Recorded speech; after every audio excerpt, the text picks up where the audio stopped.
Mom's home from the hospital, so that's good. Just did a little TikTok live. Sorry, I was supposed to come here first. Got sidetracked, went over there. Just to keep the algorithm going because, I'm chilling today. So, that being said, hello, world. How are you, YouTube family? I hope you guys are great.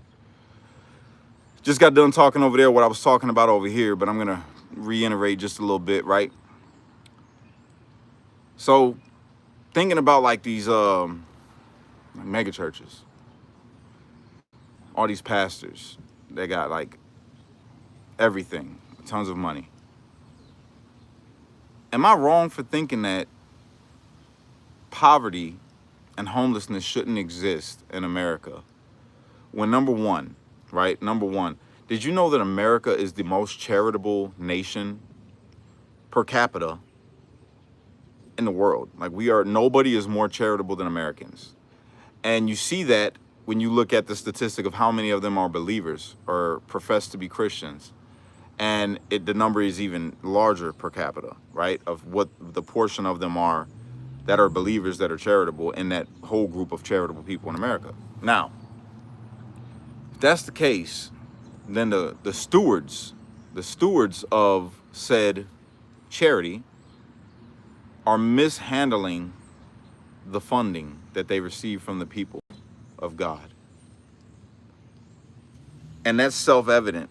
We have a homeless problem. We have a poverty problem. We have vets that are struggling. We have fatherless children that need help. We have a lot of people dependent upon a welfare system. And then so many other things. We have an epidemic, really. We have an epidemic of teenage pregnancy, of teenage crime, teenage criminality. That's crazy. That's crazy, but it's the world that we live in, right? And my question is, especially as I immerse myself more and more in my Bible, bro, and in my faith, man, and really connecting with God, my question is, where are the leaders of the church? Where are the people that have these massive congregations of believers? Where are they? You say all about government design. You say I like you on that one. No, we shouldn't be having people doing without food. Yeah, America should be taking care of ourselves first. Yeah, but even deeper than that. Like, I want us to think deeper than just us being Americans. I want us to look at ourselves as, especially if you're faith-filled, right? As a person that is a believer, a person of God, a child of God, right? I want you to think of yourself as that and say, we should be taking care of our people. Simple as that. We should be taking care of our people, period. Just because that's what God said. We supposed to be looking out for one another. The way that it was set up back in the day is the church was the welfare system.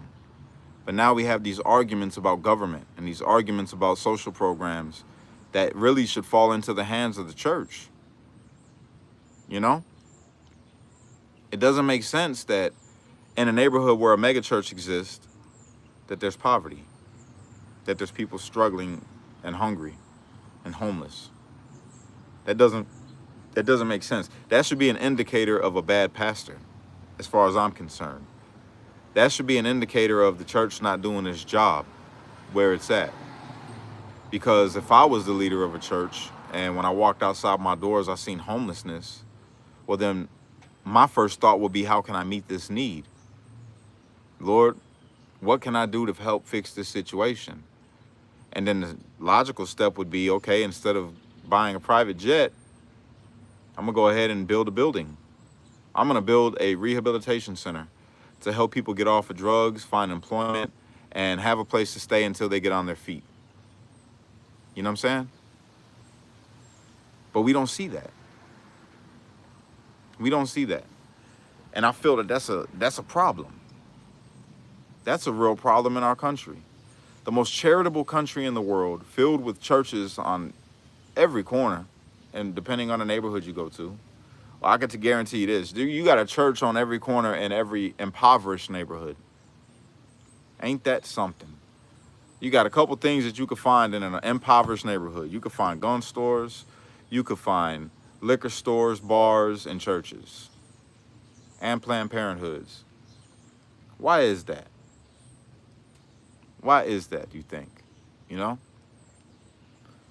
Why is it that the church leaders don't live in the communities where they plant their churches?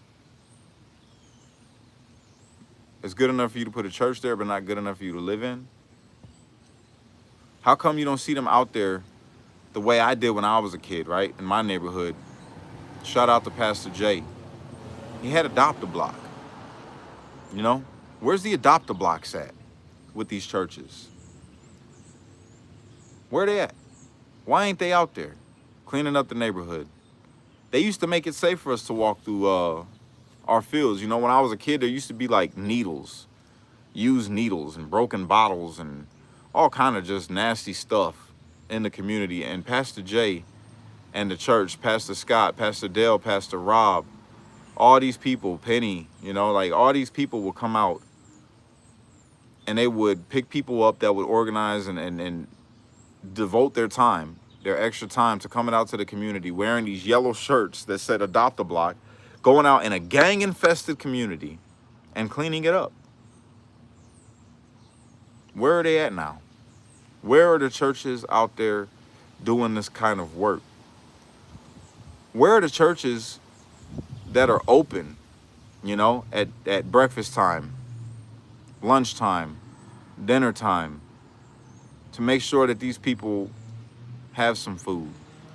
Where are the buildings? Because, you know, they got a... This is the thing that gets me. You ever walk into a church and they got like a Starbucks inside of there, or they got like a freaking bookstore, or, you know, some type of cafe. They got something going on inside the church. It's like, how did you get this franchise inside of here? You know what I'm saying?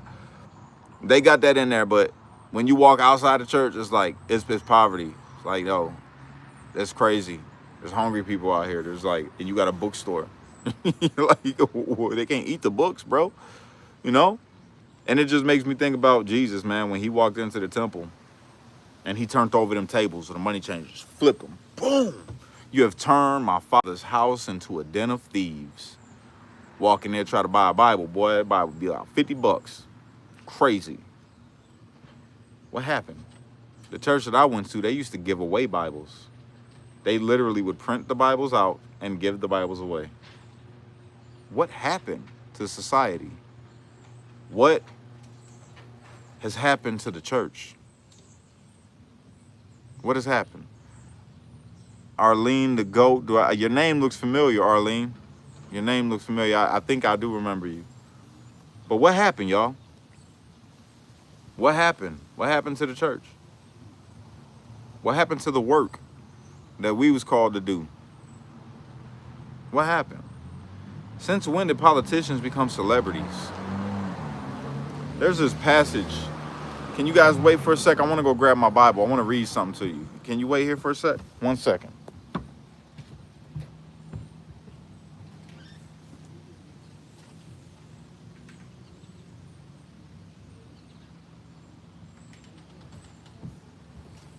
Check this out, y'all.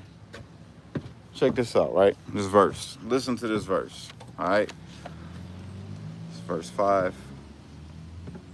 Listen to this. He say, "Thus say the Lord, cursed is the man who trusts in man and makes flesh his strength, whose heart departs from the Lord. For he shall be like a shrub in the desert and shall not see when good times come, but shall inhabit the parched places in the wilderness, in a salt land which is not inhabited." Right? Say, "Blessed is the man who trusts in the Lord, and whose hope is in the Lord.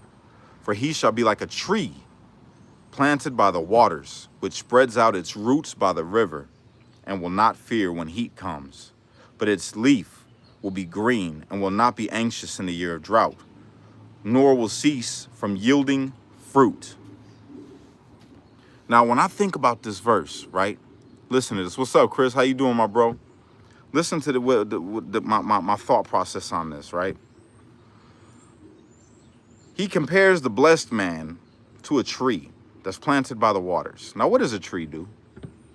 A lot of things. A tree provides shade. A tree provides beauty. Like, people can run to a tree when it's hot. Different things live in the tree. It produces fruit. You know, there's a lot of things that a tree does. And he compares the blessed man to a tree. And I would argue that all the pastors that preach the word are blessed. Y'all are blessed, man. And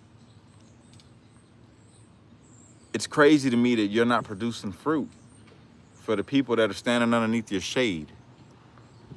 You know? Because these people are coming to you depending upon the Lord. And remember what it says right here. Don't put your trust in man. He says, cursed is the man who trusts in man. Right? So then it kind of makes me think. Right? Cursed is the man who trusts in a man and makes flesh his strength, and whose heart departs from him. For he shall be like a shrub in the desert, and shall not see when good comes, but shall inhabit the parched places of the wilderness and a salt land which is not inhabited. So all these people that do put their trust in a man, or put their trust in a false prophet or false teacher, right? They're not getting that fruit. They're not getting that shade. They're not, well, they are getting the shade. They're just not getting, they're not getting filled, right? You make flesh your strength, and he fails you. While the tree is blessed, that tree that you're standing under is blessed. So you're coming to it thinking that you're going to receive the blessings of that tree. And then when you don't, you never leave and go find another tree. It's going to bear fruit.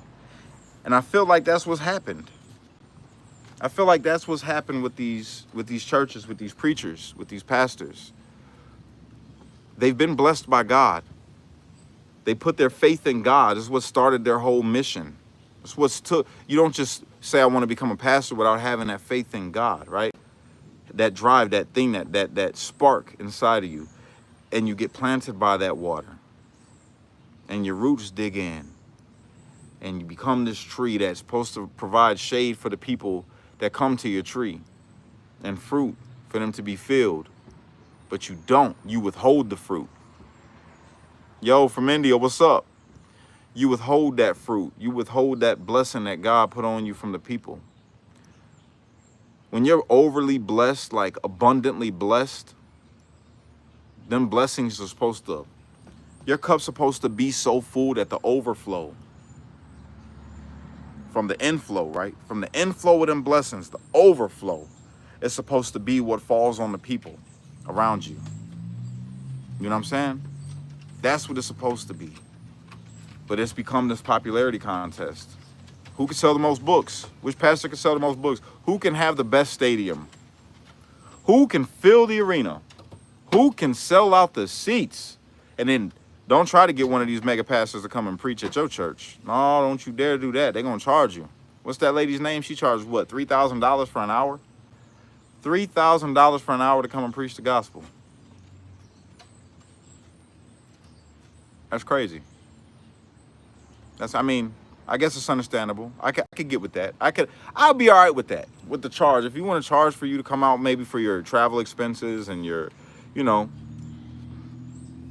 I could get that. Your food, room and board. I can understand that, right? But I can't understand how you hoard up all these treasures for yourself when it clearly says in the Bible, don't do that. Don't hoard yourself all these riches, and because the moth eats the gold and it rusts, the silver rust, and you know, you leave this world and you got all these things that you left behind that was supposed to be shared with the people that you had underneath you. You know what I'm saying? Overflow when in human time has ordinary people had an abundance, not to be rude, but that's just not true. It is true. I'm talking about mega pastors that have an abundance, brother. I'm talking about the mega like, I'm going to use Mr. Copeland. Mr. Copeland's worth $750 million off the church. $750 million off the church. If that's not an overflow, then an overflow just don't exist. There's definitely an overflow. For you and I, there might not. For you and I, there might not be an overflow. You know, because we're regular people and we're day to day. You know what I'm saying? You work and you make what you can to provide what you have. You know, but for a person that is a shepherd of God's flock, right? I understand, brother. You good, Carl. But for the people, for the pastors that are over these people, right? And these people trust them enough to say, you know what? Like, I'm gonna use Mr. Copeland again. Mr. Copeland tells people that if they sow a seed, that he can cure their cancer. That's a thing that he specifically said, and I was just like, wow. Wow, if I give you some money, you're gonna do what the doctors haven't been able to do. Without even talking to me, you're just gonna send me an email. You're just gonna send me an email and maybe a book and a magazine. And if I read that after sowing my seed and say this prayer and put this holy water, you know, on my face that you send in a little cool vial that you tell me is from Jerusalem, oh, I'm gonna be healed. I'm gonna be healed. Okay. And when I see that, that's where I'm talking about. You know what I'm saying? You say my religion is Hinduism. That's all good, my brother. God bless you anyway, man. I mean, I'm not here to talk down on anybody's religion, but I serve Christ. You know what I'm saying? God bless you. And this is what I truly believe. I believe that God brings all people to him. That God's gonna bring all people to him. Heck, you're here on my live right now. You know what I'm saying? He said, if I be lifted up, then I'll draw all men unto myself. You know, so maybe you are a Hindu right now. Not to say that maybe later on God might change something in you and bring you to him. Or maybe he is bringing to you here to him right now. Either way, you're my brother and I love you regardless of what religion. Regardless of what religion you have, my bro. You're my brother and I love you because I know what God put in you. You know what I'm saying? I know that you are the same part of God that I am. You know, so I'm not here to judge you based off your religion. I'm not here to talk down to you because of your religion. I just tell you my hope, and my hope is that all people, like Christ say, all people will come to the saving knowledge, you know, of Christ, man. Grace. That's it. You say I respect Christians. I appreciate you, bro. I respect you too. And I love you. You're my brother. But yeah, he said, yes, actually, I made a video about the modern types of letter of indulgence a week ago. I would love to check that out, bro. Is it on your YouTube channel? If it is, I'm going to go watch it when I'm done with this live, bro. I want to check that out. Real talk. Hey, Cindy, how you doing? Monologic, what's up? Many different paths to the same end. God is bigger than any religion, my perspective. And the world needs religion, though. Hey, I feel that, brother. I used to be the same way. I used to have the same thought. Just a little background. Like, I was born, raised in the church in Christianity. I got church hurt. I left it. I joined the Nation of Islam. I left that alone because I'm like, God, I don't like the whole racism thing because I'm mixed myself. So, you know, that was just odd to know that white people were, or be told that white people were the devil and black people weren't. And so that was like, what does that make me? So I left that alone. Then went to the Hebrew Israelites. And then from there, did the Buddhism thing. And then I studied all types of different religion, right? And it led me all the way full circle right back to Christ. So regardless of where any of you are that are watching me right now, wherever you are in your walk right now, yo, I'm a firm believer that God's going to bring you to where he needs you to be. And he's going to allow you to go through what you need to go through to become who you have to become. So wherever you are right now, I have faith that God is going to bring you where you need to be, which is to Christ. That's my belief. But either way, I love you. On your journey, I love you. Through your journey, I love you. All right? I think the important part is that people believe in God regardless of the religion, because it is the faith in God that is needed to win. We are up against his counterpart. I mean, that's a good thought to have. Hey, I hear you. I just know the Bible. That's all I know. I believe that Bible with everything in me, man. And I believe the words of the Bible, what it takes, you know, to have that relationship with God. I know a lot of people say that they have a relationship with God, and that's dope. And I'm not knocking you, right? But there's a certain way that we have a relationship with God and that we can have a relationship with God. That is, it's very specific. And I'll just leave that there. Do you know Kash Patel, the director of the FBI from India? Yeah, man, I do know who that is. And God bless the brother, praying for him.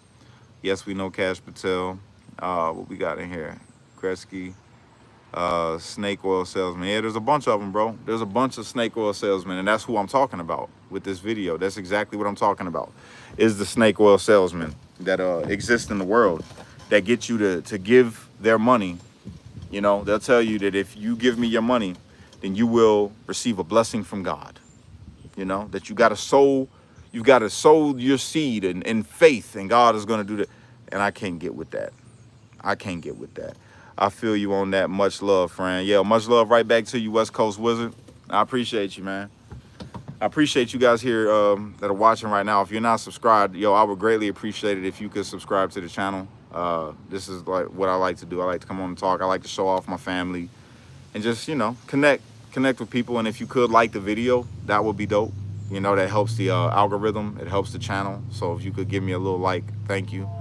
I am one of the family members of Kash Patel. That's what's up, bro. That's what's up. That's pretty cool. My second cousin, or third cousin, was Richard Pryor. Rest in peace. Rest in peace. But yeah, pretty cool. But even so, even with all of that, right? What can we do to change things? You know? Truth Seeker 777, God bless you and your family on the Sunday. Yo, God bless you right back, Truth Seeker 777. Yo, what's going on, Christina? How are you? I'm glad you're doing well. I'll be seeing you. God bless you. Real talk. Real talk. It's nice to see you out there happy and living your best life, man. I'll be keeping up. Yeah, man. And God bless your family as well. But yo, I'm just thinking, y'all, what can we do, right? So I got this idea that I'm working towards. It's something that I've been really pondering this, and I'm really working towards this, right? I want to buy a big old piece of land. And I think I'm going to do it. I don't know how soon I'm going to do it, but I'm going to do it. All right? I'm going to buy a big old piece of land, and I'm going to plant. See, I've been gotten into gardening. I got so many plants around me right now that I did it myself. I planted them from seeds and just grew them. And they're pretty dope. And I got one gift. It's a fig tree. I brought that back with me from my little vacation in the Outer Banks. So I want to buy this land, and I want to plant all types of stuff and teach these kids and people, you know, adults even, how to garden and learn with them as well. I want to build a pond on this land and fill it with fish. You know what I'm saying? And go fishing, teach the kids how to fish, teach people how to fish. I want to put like a bunch of little tiny homes. This is going to sound crazy, but a bunch of little tiny homes out there for people that are homeless. And their job will be helping to take care of the land. You know what I'm saying? And they can live off the land, eat off the land, and they gotta be clean. That's another thing. Like, you gotta make sure you go through these courses, these drug classes and all of that. And yeah, that's part of my goals. That's part of my goals that I want to do. And I want the whole community of people around it that live outside, right, like in regular houses and stuff, to be able to come out, and it's all of ours. You know, buy this land and say, yo, this is for the community. This is for everybody. Everybody could come, and you can pick what you want, but you got to eat it. Like, you can only pick enough to eat for that day. You know what I'm saying? You can't go and hoard a whole bunch of it and take it to your house. Only enough for you to eat that day. This is to sustain us for the day. That would be my thing behind it. You know what I'm saying? Have animals, be like a petting zoo, but some of the animals will be for like slaughter if people do that kind of thing. Me, I'm really debating on going full on vegetarian again. I don't see a need if I ever get to the point where I got, you know, a couple $100 million, right? I don't see the need to have to eat meat anymore if I could have a whole bunch of land that can provide the things that I need to eat without taking a life. I know that sounds weird, but that's me. That's just my thought. Say gardening is fun, brings peace. Great idea, great for the children. Are there Indians in the USA? I mean, yeah, we got, of course, you just said that, Kash Patel. Come on, bro. Yes, you're absolutely right, Kash. I'm trying to be. I'm trying to be. I don't know. I feel like it could be done, especially when I see, like I said, America is the most charitable nation in the world, and they give money, and most of the charitable people are Christians that give to these mega pastors and these mega churches.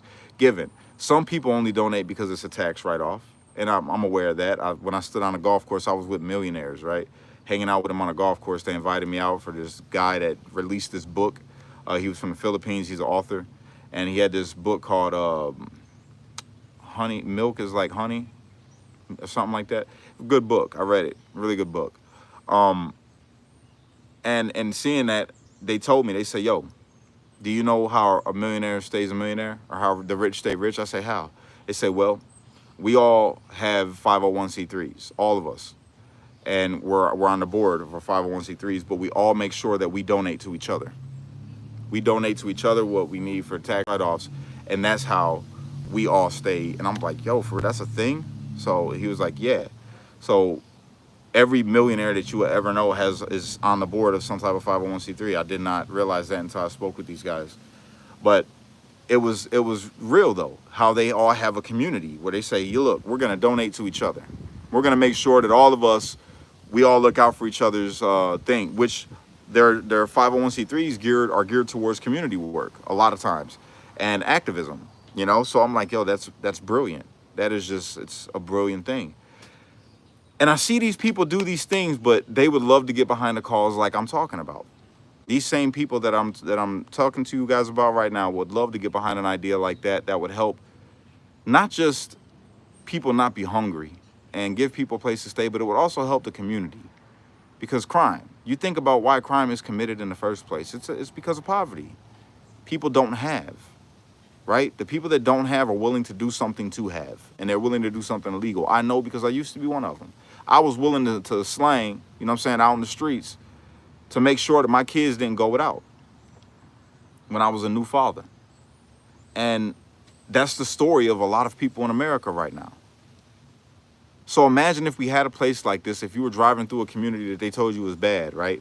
And then you drive past and you see a whole block of nothing but like crops and a pond right in the middle of the neighborhood, you know, that they could go fishing and there's all types of stuff, a community center where kids would be out there playing basketball, you know, not Boy Scouts per se, but somebody out there that's like a survivalist. It's like, yo, I could teach you how to identify plants, or I could teach you, you know, how to tie a knot, how to start a fire, all of these different things. And you see that in these communities, nobody will be bored.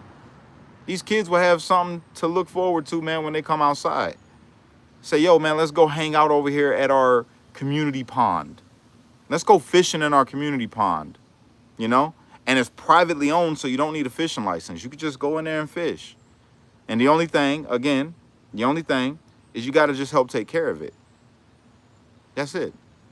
I have one problem, can I say? Go ahead, what's your problem, bro?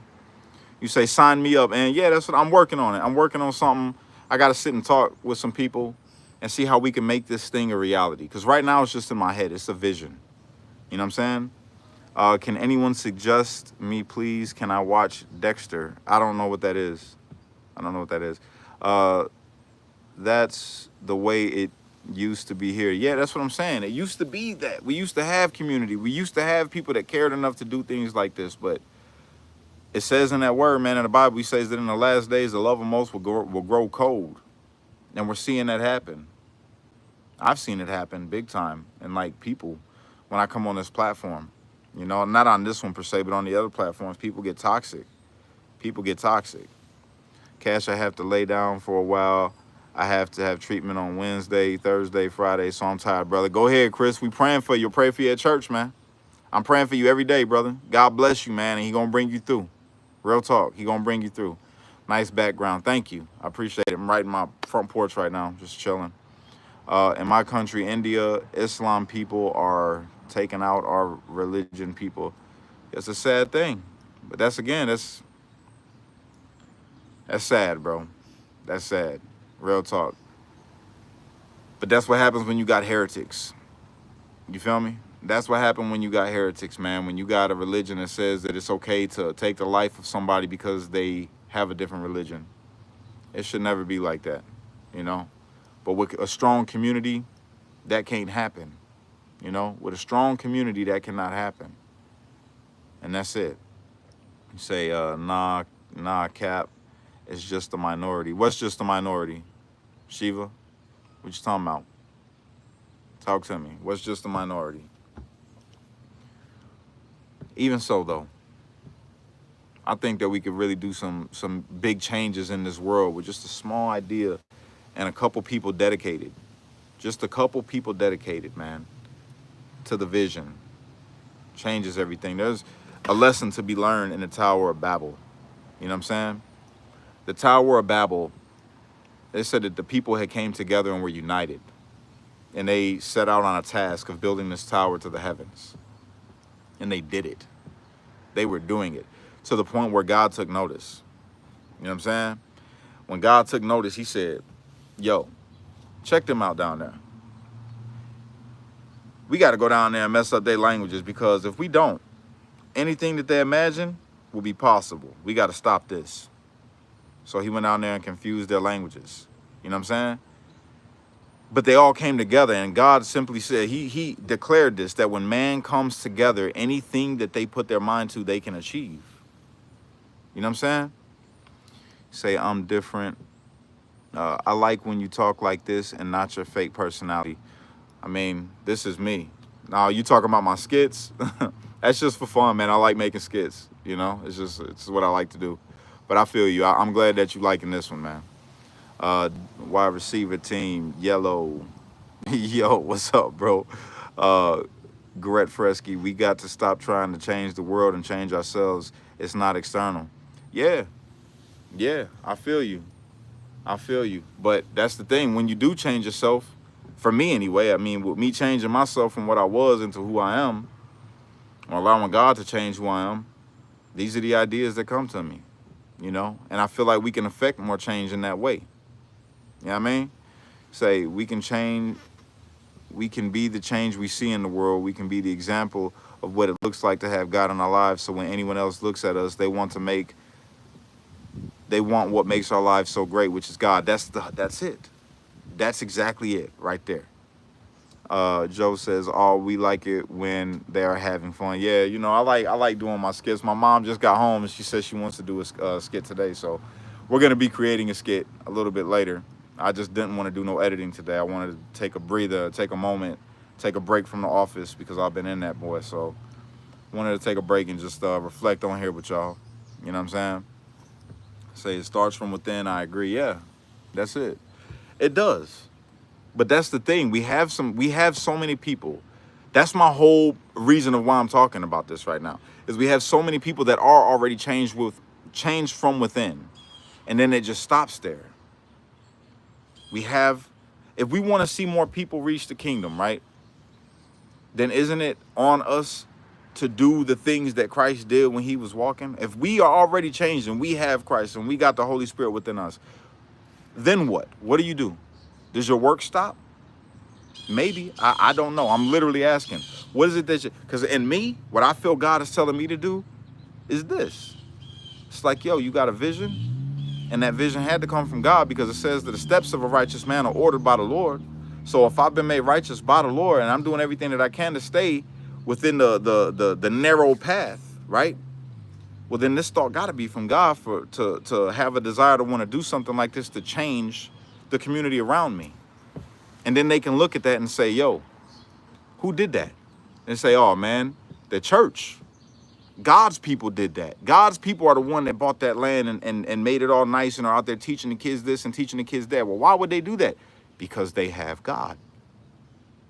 That's all. They just wanted the community to be better. They wanted to make sure there wasn't nobody hungry. You know? They wanted to make sure that people had something to do that wasn't going to get them in trouble. A safe place. You feel me? That's all. That's where I'm at. Where's it at? Shiva said, I mean, only a few cases. Minor cases, only a few cases. I don't know what you're talking about, Shiva.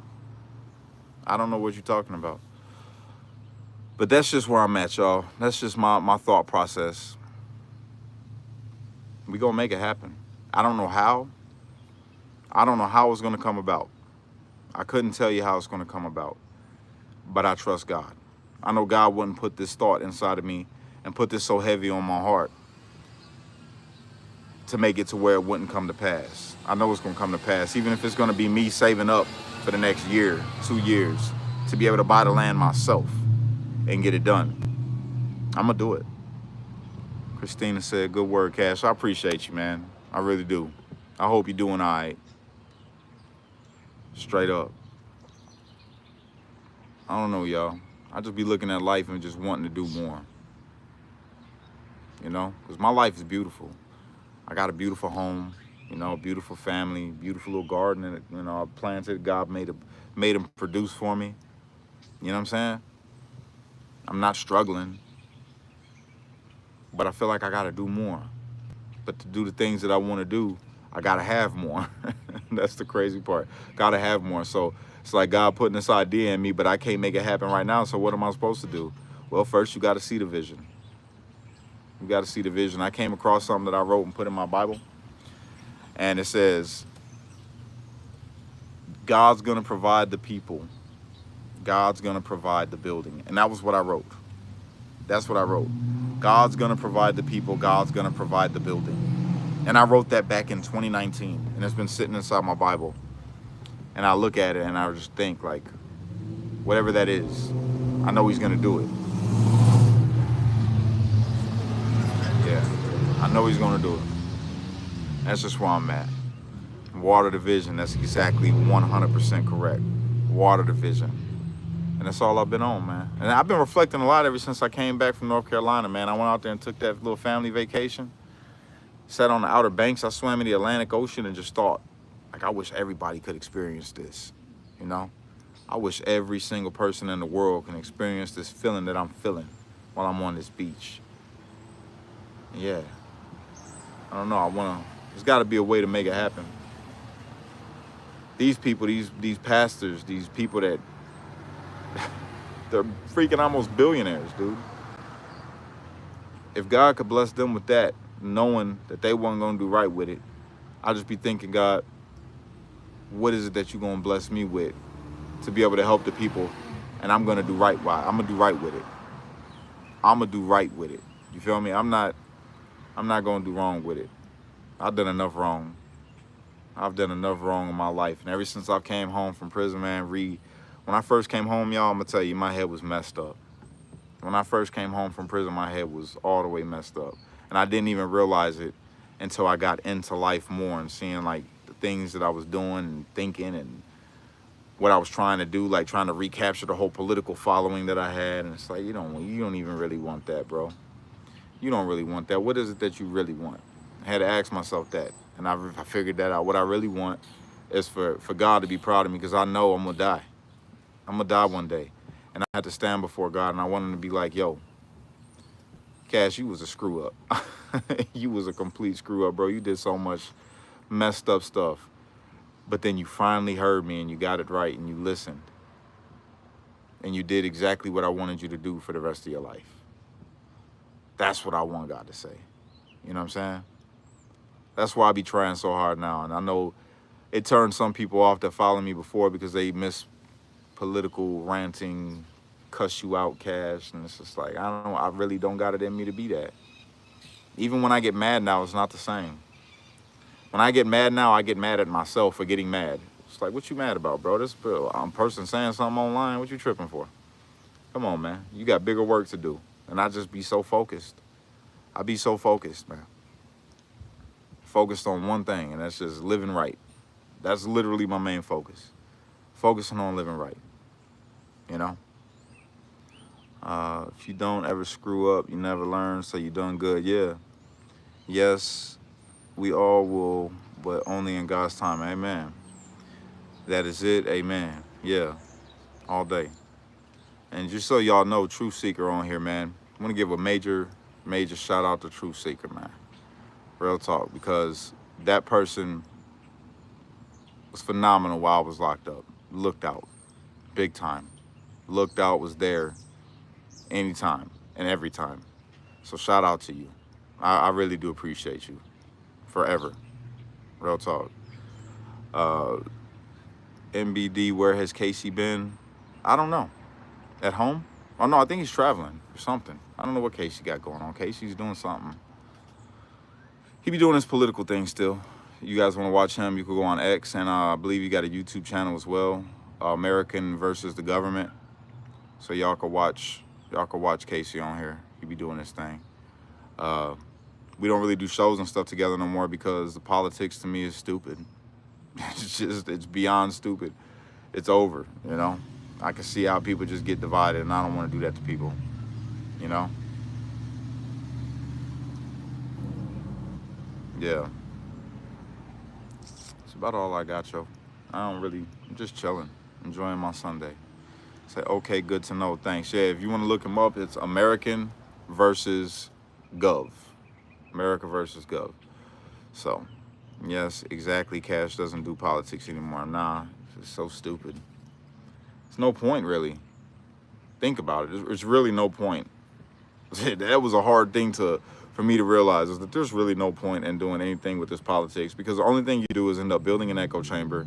And when you go against anything that the people believe in, like that have started to follow you, well, then they just try to eat you up. And I hate you now because you disagree with one thing. It's like, whatever, bro.